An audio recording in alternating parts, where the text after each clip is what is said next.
Let's begin. Hi, everybody. This is class number 37, Carmine from New York, bringing you photography knowledge that I have in this pea brain for the last 49 years.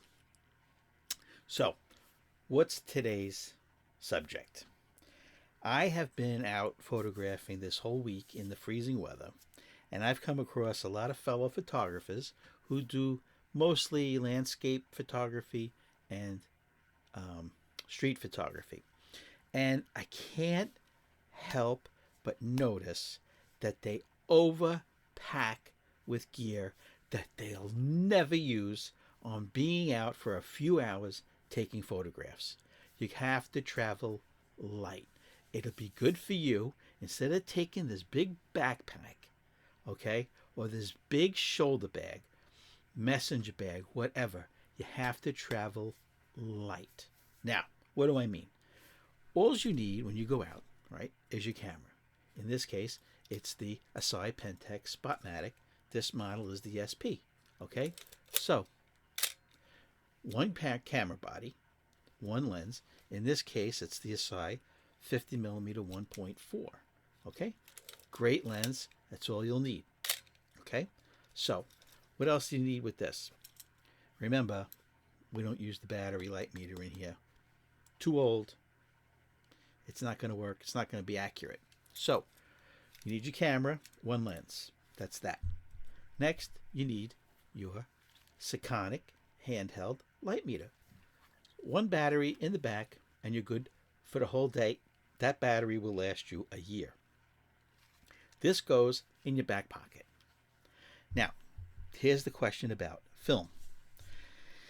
Today, as it's always been, film, 35mm film, has come in these great plastic containers, right?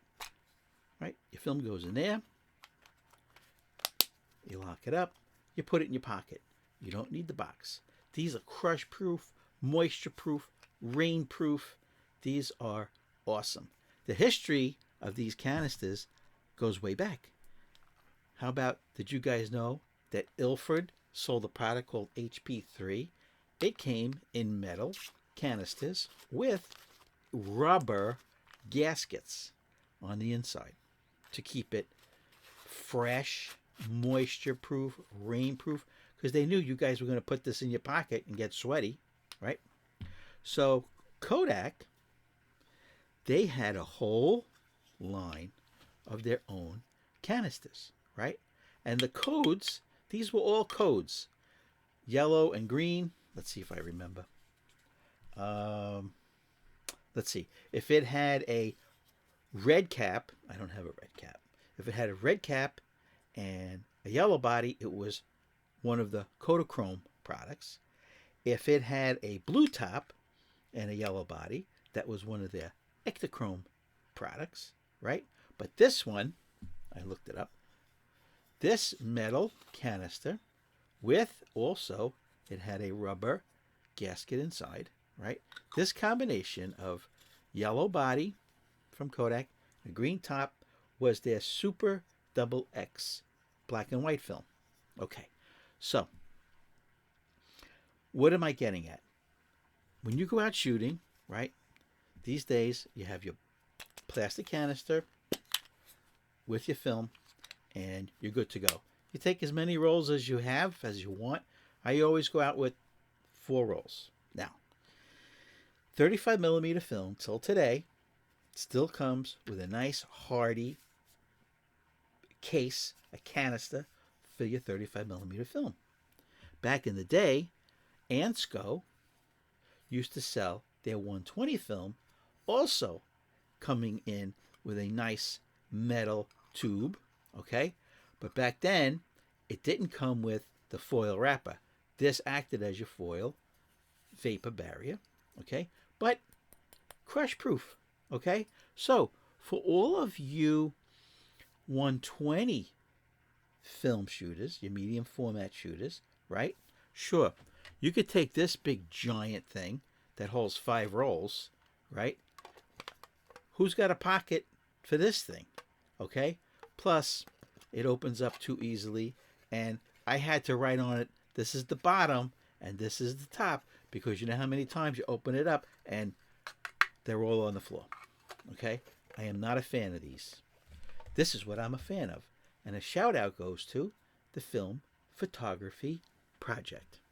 Finally, they have come up with a $1 solution to taking 120 medium format film with you in your pocket. Okay? 120 film in your pocket, in the box, you have a great chance of crushing this. Okay? You have a very good chance of crushing this, because this cardboard box gives no protection. But this is a roll of T-Max 400. Okay? You take this Film Photography Project, they sell these for $1 in groups of 5. That would be $5. Okay? It fits in. Okay? Close it up. Now, you have just as much, or maybe even a little more protection than the 35mm ones. I'm squeezing them. This one is giving a little. This one is not. This one, moisture proof. Okay? It locks in. Listen to that snap. Nice. You could put 4 of these rolls, 5 of these rolls on your person, right? 2 here, 2 in there, 2 in the back pocket, whatever. Now, I'm giving a shout out today to the Film Photography Project for not overcharging for a solution to a problem. Yes, this is a problem, because many of you medium format shooters out there, you would open up, this is Shanghai, of course, right? Shanghai GP3. You open it up, and this is all you get. This is your protection to put it in your pocket, okay? And it's going to be next to your cell phone maybe. Let me tell you how easy it is to put a kink in this film without protection, okay? It works with Kodak film, Shanghai film, okay? Good to go. Now, did Film Photography Project send these to me? No. Did I pay for them? Yes. Who sponsored today's show? Me. Okay? So, I just wanted to go over a few facts. Okay? There is now a solution to your 120 film. Traveling light. 120 film in your pocket. 35mm in your pocket. Stay away from these. Stay away from these. These are gimmicky. All right?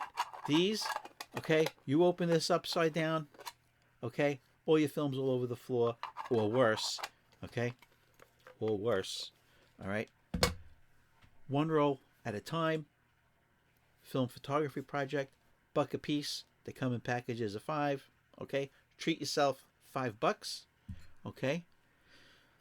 120 film from Ansco used to come in a nice metal tube, okay? Ilford used to send their film out in a nice metal canister. Pretty collectible. I like these. Pretty cool. It says made in England. All right? And then, of course, you have the Kodak ones. Now, these are being sold on eBay for ridiculous amounts of money. I've seen them go for $10 each for a canister like this. If you want to buy 1 or 2 to display, fine. But don't use them. Don't use them, because after a while, this metal on metal, it's hard to, it doesn't really, tighten up nicely, right? These, by far, are much better for your 35mm. Or the black ones, whatever one comes with your roll of film, use it, all right? And remember, thank you, Film Photography Project, for coming up with the 120 roll of film hard shell canister for $1, okay, that we can take with us in our pocket. Thank you very much. Let's just go through, check all my notes. Oh, very important. There's a new wave of 35mm photographers out there who, when they roll back their film, after they shoot their 24 or 36 exposure, They wind back their film, and they stop as soon as they hear it click off the take-up spool. They stop, and they open it up, right? And they take out a roll of film with the leader still attached. Hold on. When you take out a roll of film with the leader still attached, and that's your exposed roll, then you load it with a fresh roll of film. Let me explain something to you. You will eventually use that exposed roll of film because it has the leader exposed. You will put it back in at some point in your career or just journey, in your photography journey. At some point, you will put the film back into your camera and use it again, double exposing everything, having a roll of garbage. And sometimes you're not going to be able to take those photos over again. Okay? When you finish a roll of film, 35 millimeter, okay, wind it back. And when you hear it come off, click, keep going, roll it back into the canister. So it looks like this. Okay? So the film is all, these are reusable canisters that I bulk load my own film. You wind the film back into your canister. What does that do? It's the way it was designed to signal the photographer, this roll in your hand is exposed already. You can't load it again. Okay? In photography school, if we let the leader hang out because it was going to be easier to load your Patterson reels, you just take this in the darkroom and you just pull it out. Nope. You have to get a bottle opener in the darkroom, pop the bottom off, pull it out, cut the leader off, and then load your film. All right? I have noticed a big problem with new photographers, old photographers getting into a bad habit. Wind your film from your 35 millimeter cameras. Wind it completely. Leader and all. Wind it back in so it looks like this. Okay? If you put your hand in your pocket, you come up, things are happening fast. All right, it's the next day, 2 days. Oh, geez, this roll of film, I don't know. It's got the leader. I don't know. Did I expose it? I don't know. If we, in photography school in the 70s, if in front of our instructor, if we popped out the roll of film and the leader was still hanging out, he'd go, what are you doing? Oh, well, it's easier to load the reel in the darkroom. No, that's not how the system is created. The system of rolling the film back into the canister completely is the system that says this roll of film is exposed. You cannot give me a double exposure on every single frame. Okay? It's a bad habit. I want you guys to break that habit. When you're shooting your 35 millimeter, wind it all the way back, leader included. Okay? I don't know who came up with the system of leave the leader out. This way in the darkroom, you don't have to open the canister. Oh my God. Worst bit of advice I've ever heard in my life. It is not difficult on the metal canisters of film. You take a bottle opener. You put it right here. Burp. Out. Dump it out. It's the easiest thing in the world. And you will never have the problem, the heartache, the disappointment of developing your film and every frame has been double exposed because you left the leader hanging out. Getting hot. Okay, check my notes. So even on this roll, right, on a rewind, right, in the darkroom, can't be easier. They twist off. They twist off. Oh my goodness. Look how easy. Oh my goodness. And you put the top back on when you're ready to reload it. All right? Please, guys, get out of that habit that somebody started. Okay? Hold on.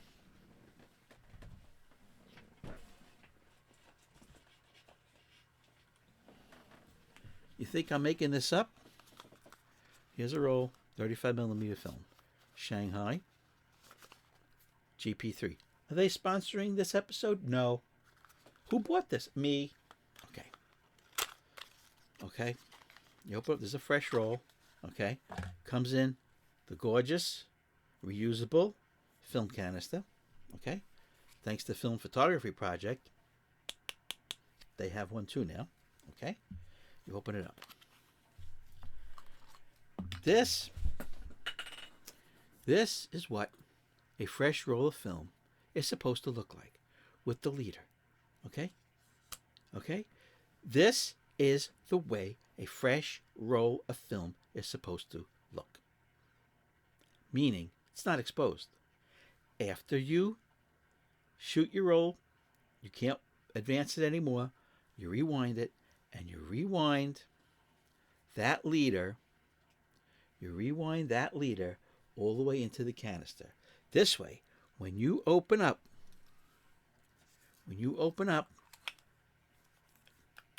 the shell case, right? When you open it up, in a day, in an hour, in a month, you open it up and you go, oh, this is a fresh roll of film. If it's completely rewound, no leader showing, I got to get this roll of film developed. Okay? No leader, it's exposed. Leader. Okay? Leader.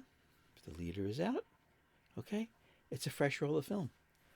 Please, please get into the habit of rewinding your film.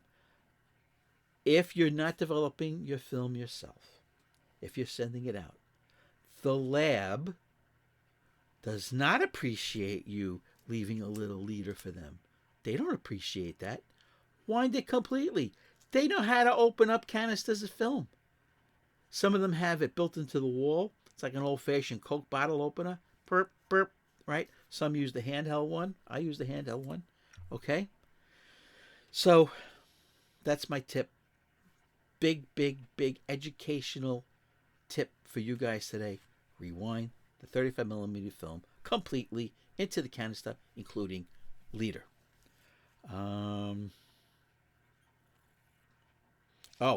Another reason I want to shout out Film Photography Project. Film Photography Project. Okay. They didn't sponsor this show. Okay.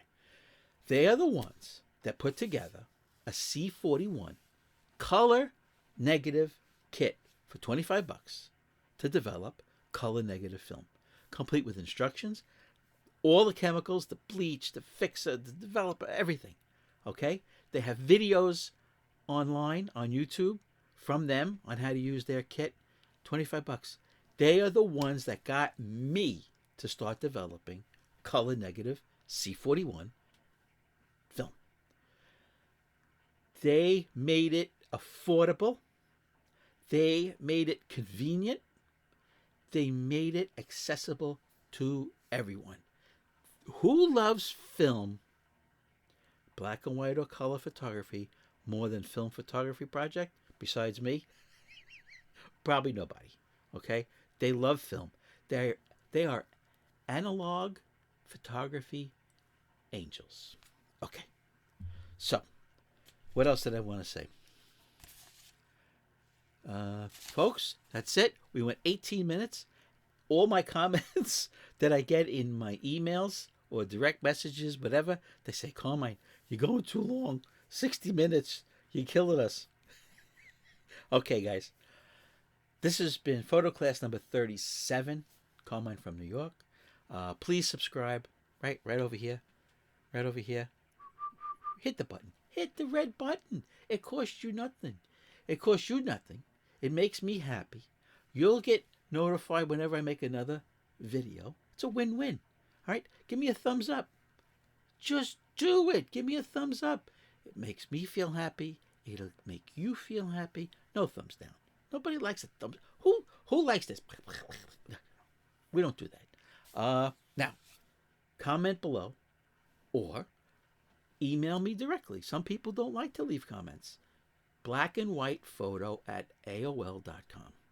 blackandwhitephoto@aol.com. That's my email address. I get emails every day. People ask me about printers and cameras. And hey, I'm in a store now. I'm in an antique store. I see a camera. What do you think? I get back to them as soon as I can, usually in an hour. My website. Now, a lot of you guys out there are like, oh, who's this guy? What is he yapping about? He thinks he's a photographer. Go to my website, carminetaverna.com. It's equivalent to a gallery, a photo gallery you would see in Manhattan. My doors are open. You walk in, you look at all the photographs. Same thing with my website, carminetaverna.com. It's my gallery to show my work to you guys. But it also lists the gear I used. Very important. This is a learning experience. YouTube is all about learning from each other. And I want you to learn from me. All right, guys. Have a great day. See you next time. Let me get my hand on the right button. Take it easy.